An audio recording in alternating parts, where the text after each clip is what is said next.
Hello everyone, let us learn about what is called F strain. F strain basically होता कब है? जब किसी एटम से लगे 3 बल्की ग्रुप्स प्रेजेंट हो और उस एटम को अपना लोन पेयर किसी को डोनेट करना हो, तो ये जो नाइट्रोजन के पास जो एक्स्ट्रा लोन पेयर है, ये बोरोन को डोनेट नहीं कर पाएगा। क्यों?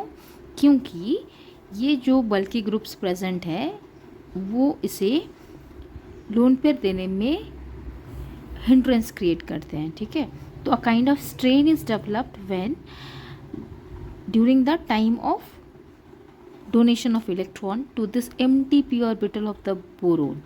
Okay, so this strain which is developed during the formation of a covalent bond, okay, is called F strain. And you see this nitrogen is unable to, although I'm showing this bond, but it is not able to form this molecule, hence it is called a F strain.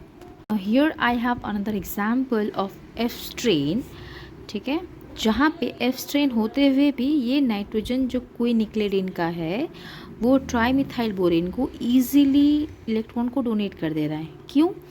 क्योंकि जो इसके जो बल्कि जो आपको substituent दिख रहे हैं ना, these are held back, these are tightly held back, मतलब they are not interfering with the lone pair of electron present on the nitrogen, and that is why this lone pair is able to be donated to this boron, and hence you get this final product, that is an adduct, of course, okay, which is found to be very stable because the bulky group present on the nitrogen is tightly held back. Also at the same time, the ring system cannot interfere sterically with the trimethyl boron, and as a result the adduct is found to be very stable.